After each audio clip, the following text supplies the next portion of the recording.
Hi, my name is Lee Bryant, but to establish my geek cred, you can call me Obi Lee Kenobi.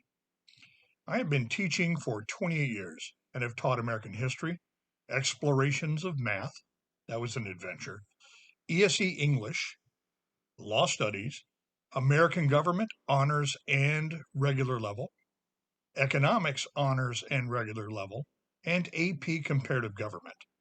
And I'm old enough to remember unions when they had power, and I'm old enough to remember the concentrated effort to wipe them out by the pro management, pro owner, pro profit part of our economy at the expense of the worker. I know that unions are the voice of the workers, and we can only be strong if the workers stand together. I love the PCTA because it is the collective voice of the educators and the students that we fight for. May the force be with us. Hey guys, real fast. So we had lost the first, I believe, 10 seconds or so of the podcast. So here I am. This is Brennan Pickett. I am the FEA director and co-chair of FYRE. And with me, I also have, you can go ahead and talk, Philip Belcastro, also FYRE co-chair. So again, weird file thing, but we're going to start you right back off. Here we go.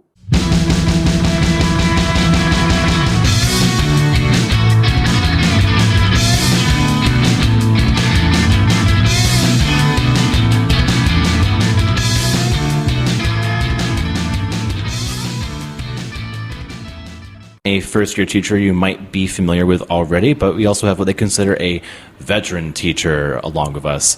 And their names, go ahead. I am Dr. Anna Margiotta. I'm a first-year teacher, recent grad, chemical education. And? Shannon Vincent. I'm a 19-year teacher, and I teach reading and English. Yes, I teach AP chemistry and pre-AP chemistry. Awesome. So yesterday was a pretty big day for us. There was a PCTA union town hall, and there's also been some recent news coming out about possible legislative sessions with our governor, Ron DeSantis. We're going to start by showing you a little news clip of what Ron DeSantis is proposing, and then we're going to go into the talking points. All right. This comes from WKMG in Orlando, Channel 6. One of the things we're going to be proposing and working with the legislature on is a series of what we're calling teacher empowerment, almost like a teacher's Bill of Rights. Here's what's included in the proposal. Pay increase that would bring the annual total to $1 billion that goes towards increasing teacher salaries, establishing a new process for teachers to notify the state if their rights have been violated, empowering teachers to maintain safe classroom environments, protecting teachers who follow the law, and reforms to remove automatic deductions from school union dues. These protections will include that. Now, that if you're following the law, you are good to go. It doesn't matter if a school board or a superintendent thinks otherwise. His wanting to empower. All right. It's pretty loaded. So I think I want to bring this roundtable discussion to our first talking point, which is, what do you think is the most concerning item from Mr. Governor Ron DeSantis's empowering educators agenda? So how about you start us off, Philip? The thing that sticks out most to me is the fact that it says it right here. Actually, Brandon, where did you get this flyer from? There is a real flyer that anybody can go look at. I believe I got that from the Facebook group, the PCTA Facebook group. Okay, so this probably exists originally on the governor's website because it's got his signature at the top of it. It says empowering educators. Right in the middle of it, there's a section that says paycheck protection, and the number one thing there, it says that it prohibits any union representing public employees as a bargaining agent from having its dues and assessments deducted or collected by the public employee's employer. So we are Pinellas County teachers. We're Pinellas County employees. So the idea, the inference here is that this extends to all public employees, but from our understanding is that that's not the case, because this does not include all public employees. It includes only teachers, no firefighters, no postal workers, no cops, no sanitation workers, no, utility linemen or anything. It's only aimed at teachers. So that is alarming. Very alarming. I mean, there's a reason why we're being targeted. If we're being frank here, there is a reason why we're being targeted. Do go on. Yeah, we happen to back the wrong horse in a race, and now we're facing the repercussions of that. It's kind of alarming that he's only targeting us, but also the language you were saying earlier, it appears that it's kind of loose. And to me, it's a little scary because that can come after other public employees, not just teachers. Totally. Yeah. I mean, it's not going to take much to just pass something else that is targeted specifically at cops or firefighters, depending on who they aggravate in the future, I guess. So do we think that that was an accident, the way that they worded this, that they don't intend this to be applied to other unions?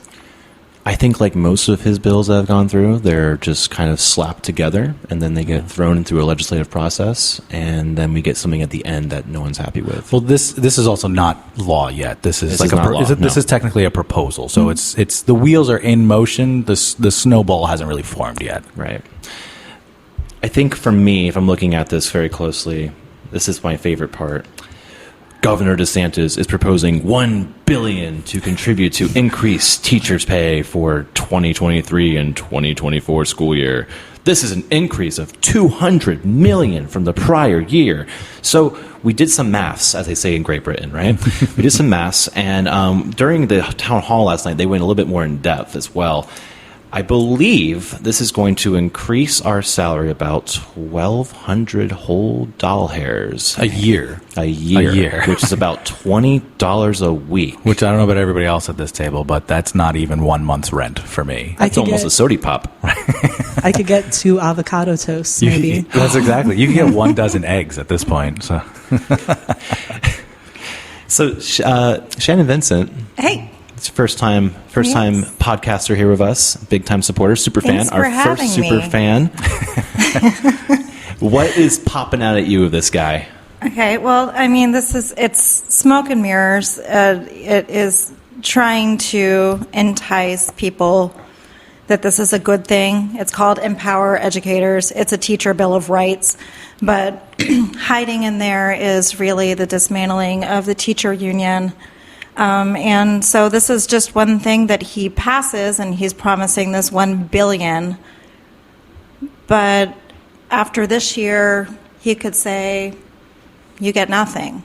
And then if we have no more union, no more contract, then we just have to live with that world. It's the last raise ever.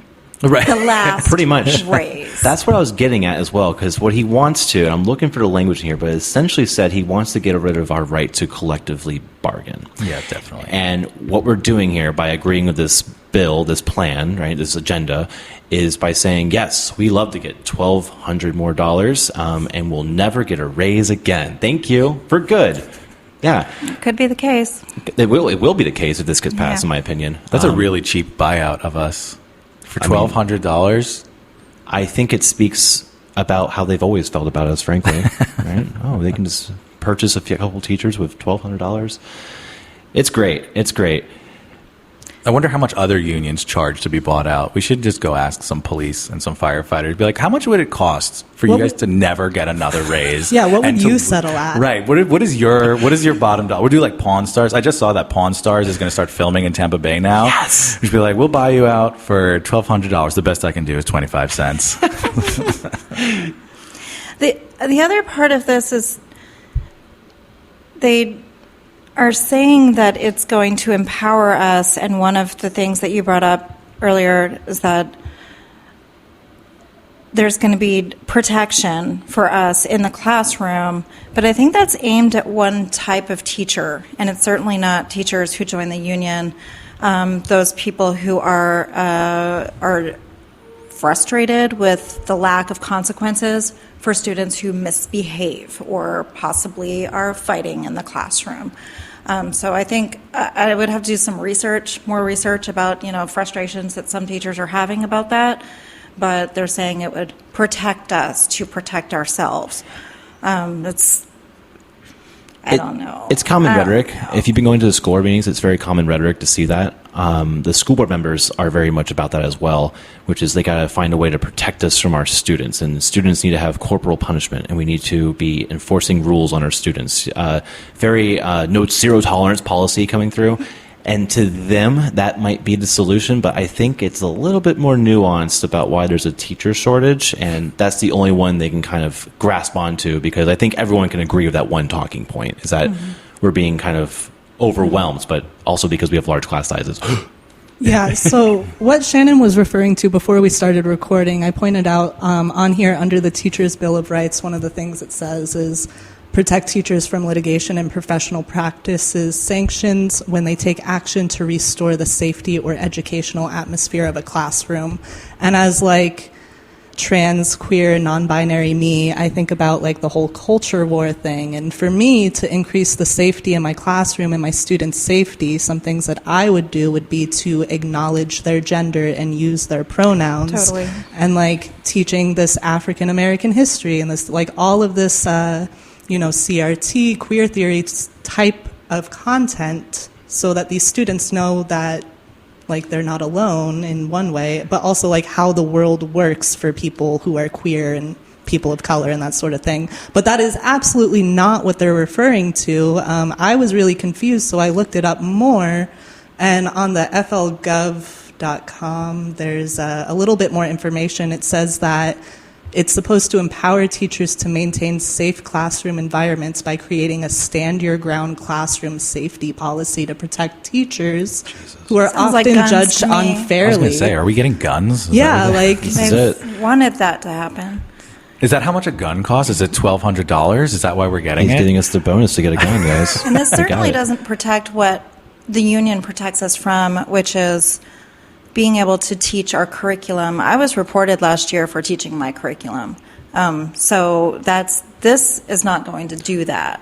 We have a teacher today who just reached out to me who is being attacked by a parent because Quill, which is a district-approved software, has told the student. First of all, the question was something around the lines of It was Toni about Morrison. Toni Morrison, It was about yeah. funny enough, about Toni Morrison. No way. Yeah, and they did not capitalize black when talking about black authors, so Quill told them it was wrong.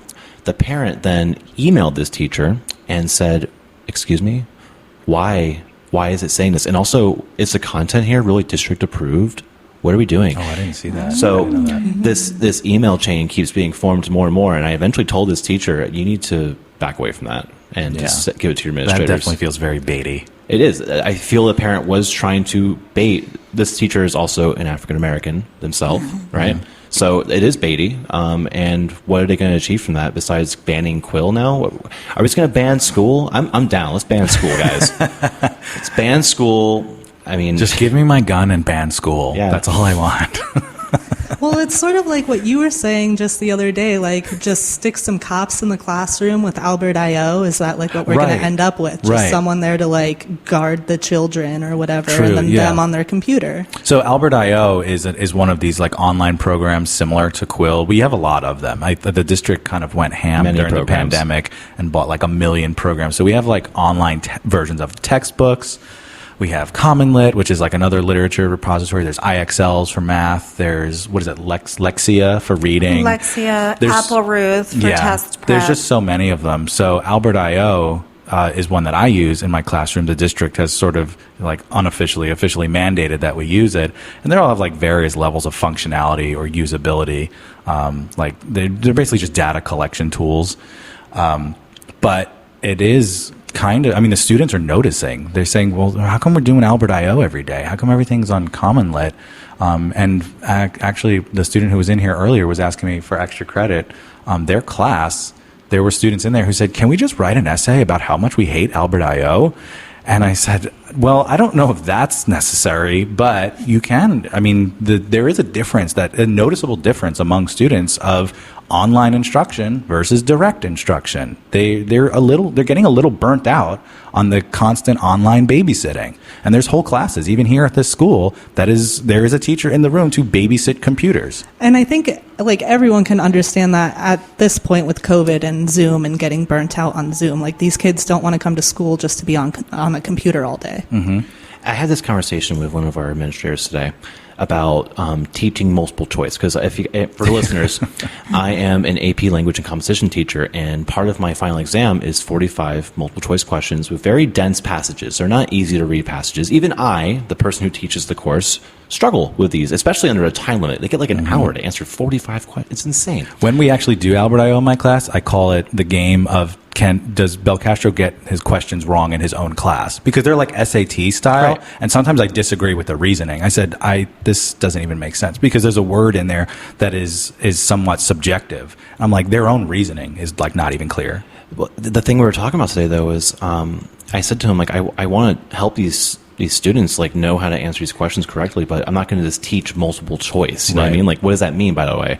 So it goes back to what you're saying about, are we just going to have cops watching kids hit multiple choice and learn nothing? Because that's where I feel like that's where public schools are heading at this point. But of course, the cops won't be in their union, so they're going to take away the union from those particular teacher cops, and then the regular cops can have their union, and then the firefighters who put out the fires in the school when they're on fire from just pure ignorance, they'll be in a union, but the teacher cops will not be in the union. Don't forget that. I'm starting to think that that's the agenda. If you want to eliminate public education, make sure that there are all these programs. You don't need teachers anymore. Starting to think. We have a district who's telling the reading department, which I'm in, that we're not using the platforms enough. That's exactly the messaging we're getting about Albert I.O. There's a quarterly, I don't even know how often this report is, but it's literally just, are the children logged in? Yeah. That's what they're looking for. In the last AP meeting, like for advanced placement chemistry, I got like a printed readout, and like I use the online My AP Classroom all the time, but everyone got a printed readout showing how many online assignments they put on and how many videos they assigned for people to watch, and they were just kind of like, here you go, we just wanted to give you this so you can see how often you use this. And it's So like, we're looking. Yeah. Right. Yeah. I actually had this conversation with a student sort of adjacent to what we're talking about now. This particular student is very interested in like essentially data-driven decision making, which I am too. When I worked at the city of St. Pete, when I've worked in nonprofits, I mean, I'm very well versed and tell a story with it, because otherwise it's just charts and bar graphs and just percentages, and it's just meaningless. So like the emails that you just said, where somebody gives you a thing and just says, here, look at this, look at all this data. We are educators. We are supposed to be in the classroom planning. We are supposed to be grading. We are supposed to be helping and facilitating and tutoring and mentoring and doing all that stuff.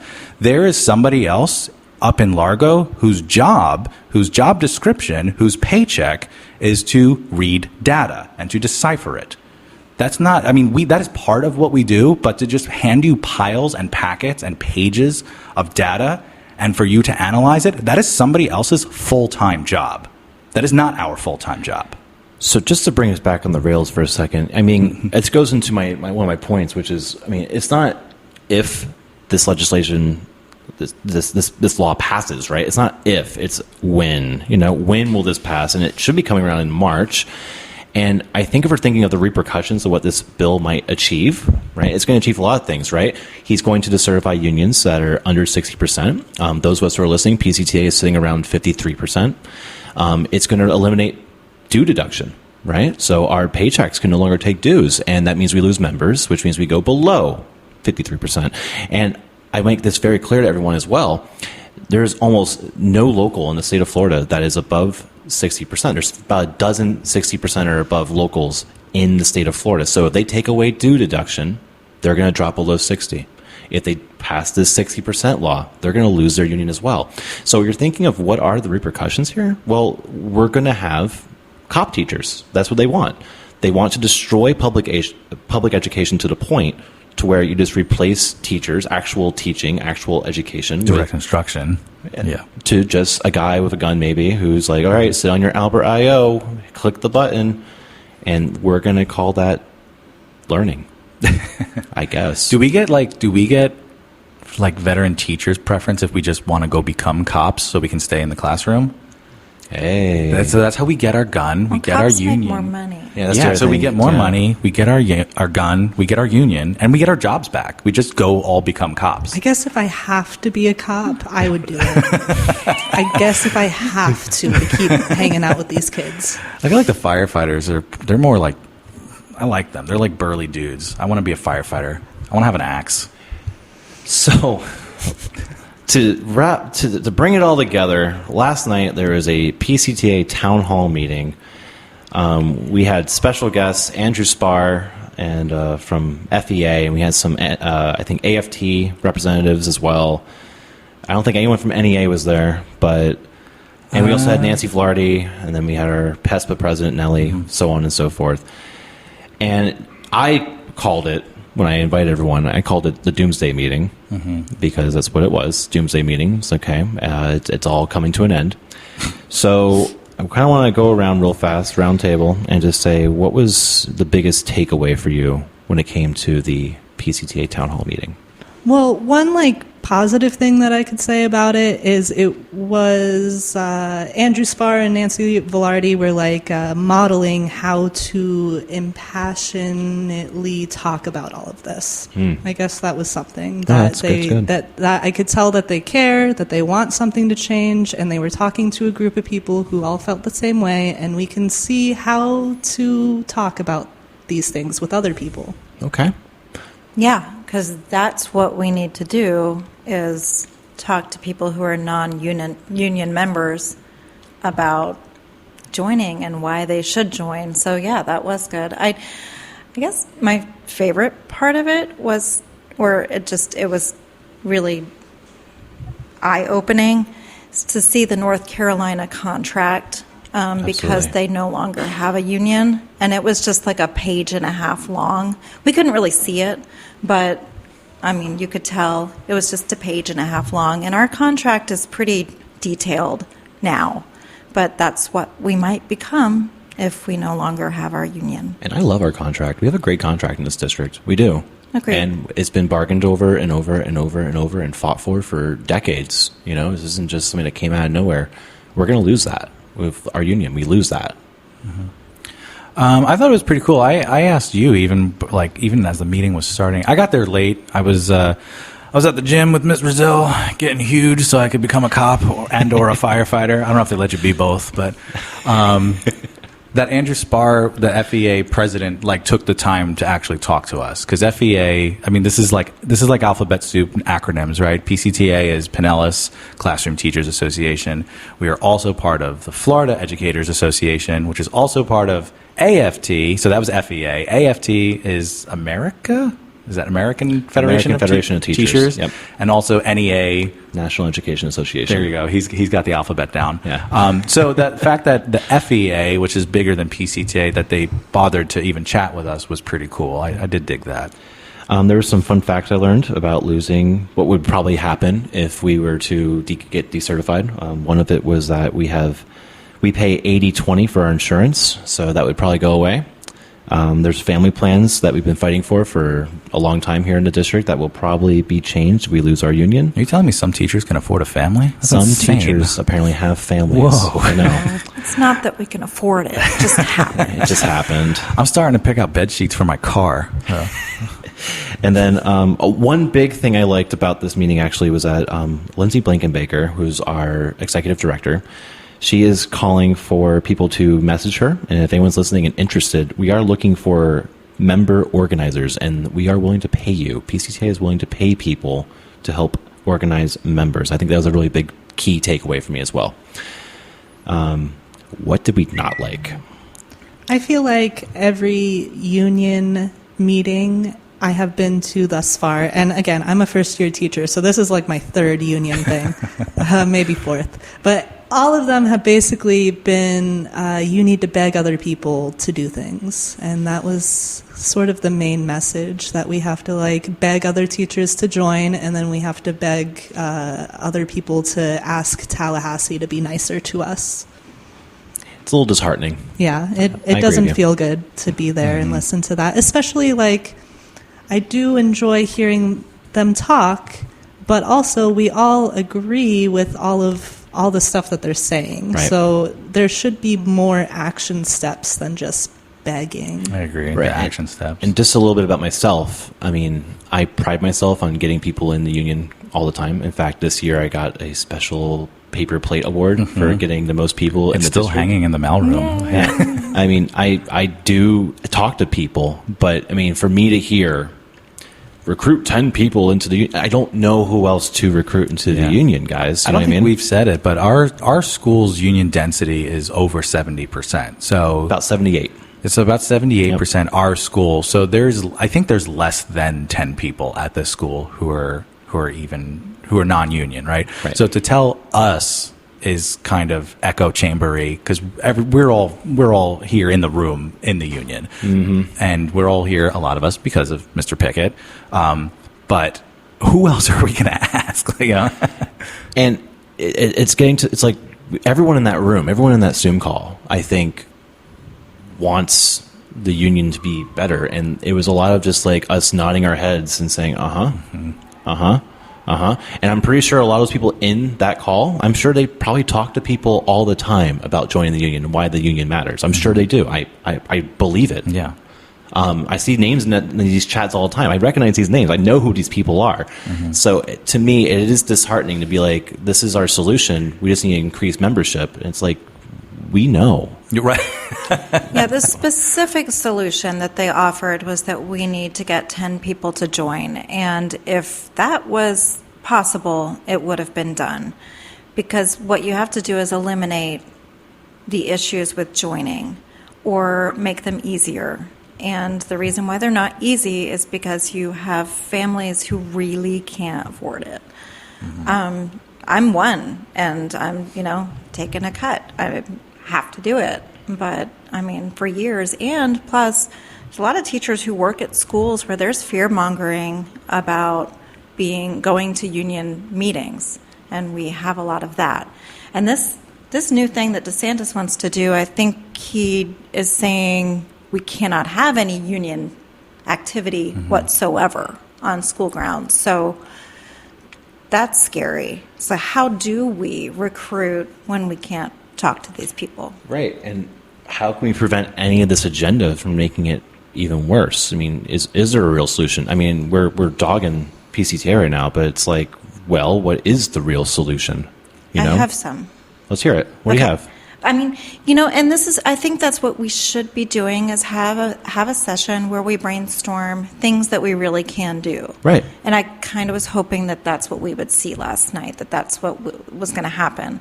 But I just, I did a quick Google search of membership drives, and it says, have a luncheon, make a member, bring a non-member, and, do something like that.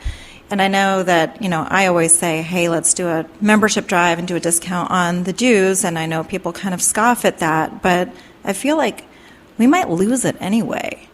We might as well do something that incentivizes joining. Make We a deal. keep saying it's so dire. It's so dire right now. Right. That's what they keep saying. So we might as well do something like that. Yeah, I think this is the time to act decisively.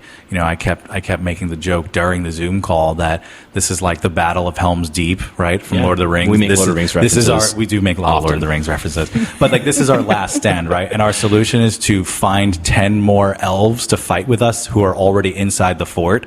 And if those elves who are Nice. already inside the fort find 10 more elves inside the fort to fight with us, it doesn't really make any sense.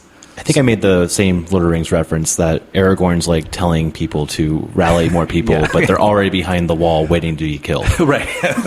There's just hordes of orcs outside, and he's like, what are we going to do? How do we get more people? There's nobody coming. There are no more people. And I apologize if I've put everyone to sleep now with Lord of the Rings references. Yeah, that's right. We're real tree beard. Fascinating.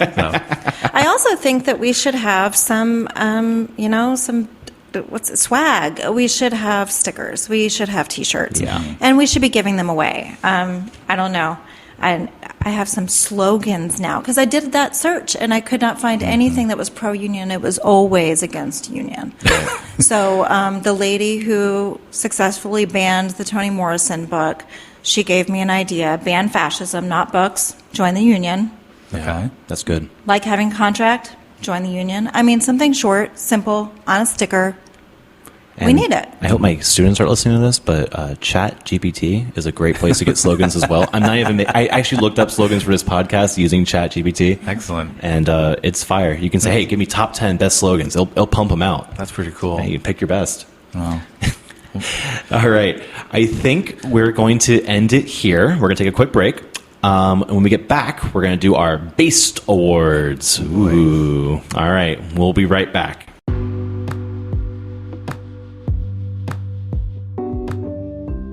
Hey guys, how's it going? It's Brennan Pickett here with an exciting opportunity for all our listeners to get involved. As teachers, we want to hear from you and your experiences in the classroom. Record a voice clip saying your name, your experience as a teacher, and why you love PCTA. Share with us the impact PCTA has had on your career and how it has supported you in your journey as an educator. Your stories can inspire others and showcase the power of unity in the teaching community. Cool rhyme, right? But that's not all. We want everyone to have a chance to make a difference for our public education system. Write to your legislator and have your voice heard. You can find out who your representative is at www.myfloridahouse.gov/find-your-representative. Your opinions and experiences matter, and together we can create positive change for the future of education in the state of Florida. So, what are you waiting for? Grab your phone and record a voice clip today. Share your love for PCTA, our union, and be a part of shaping the future of education. Submit your voice clips to PCTA FYRE, that's FYRE pod @gmail.com. We can't wait to hear from you. And we're back. So we're going to go around and start the Based Awards. And just for all of our listeners, what is based? We're taking some Gen Z slang and we're turning it into a fun little podcast thing. So all it means is, what is something exceptional or awful or something that's particularly stuck in your head from this week and the week before? We're going to talk about it. It could be politics, union, personal, anything that stuck to your head, okay? So for me, I'll start us off. Happy birthday to my beautiful wife, Emily. We were in Paso Grill last weekend, and we went to this restaurant over in Tierra Verde. I'm not going to name the restaurant, but a student, her father runs it. So I went there because I had a gift card, and we were going to go big and spend a bunch of money on wine and food and all that fun stuff. And I was pretty excited because I was looking at the menu, and I like Italian food a lot. And the family is an Italian family. Like they came from Italy. So we go there, and they're known for pizza. I'm getting a little too specific, but whatever. Wait a second. You got pizza? Pizza. Oh. Pizza, yeah. So we get there. And it's like 7 o'clock. I had a reservation, and I'm like, all right. I'm looking around. I'm the only person in the restaurant. I'm like, oh, geez. So I take a seat, and they come up to me and they go, all right, here's the deal. We're actually out of pizza. We're out of the cod. We're out of... they're out of like 3 or 4 things. And I was like, all right.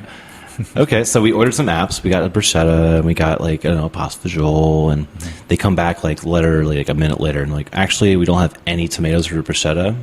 I'm like, okay, so I'll take the burrata then, right? And they come out the burrata, the pasta fagioli. It's delicious. I'm gonna preface all this saying the food was all amazing. It was really good food. So I think that's probably why they were out of this stuff. I don't know if it's necessarily a bad thing. But you're out of tomatoes. Yeah, tomatoes, right. dude. Italian restaurant. I've been to a Burger King that was out of restaurant. Whoppers too. I'm just going to put that out there. So we finally order the entrees, and I get like this broccoli rabe dish, and it has like a pesto sauce on it. Lo and behold, they come back a minute later. Actually, we don't have the pesto sauce, so like we can make it a different way. I'm like, at this point, I'm like, I don't care. Just bring me out some food, Give man. me food, please. Give me food. I'll have an ice water. You're never going to believe this, but So my wife and I were joking about this because for those of you who don't know, I taught in Colombia for a year. The country, I have to make sure I say that, the country of Colombia. And there's a joke we have on the coast of Colombia because you go to these restaurants on the coast and they have these giant menus, these giant like pamphlet menus, kind of like going to a Denny's. And you get excited because you're like, oh, something different, right? You can, all these choices. Oh my God, this is great. And you'd be like, okay, I'll take The fish. And they'll come back at you like immediately like, no, we don't have the fish. I'll take the burger. No, we don't have the burger. What do you have on the menu? And like, no, actually all we have today is you can get a grilled piece of chicken, some rice, some beans, salad, a plantain, and soup. I'm like, so the same thing that every restaurant in the country of Colombia serves you for lunch. Yes, we have the plato. Great. I'll take the plato. Wonderful.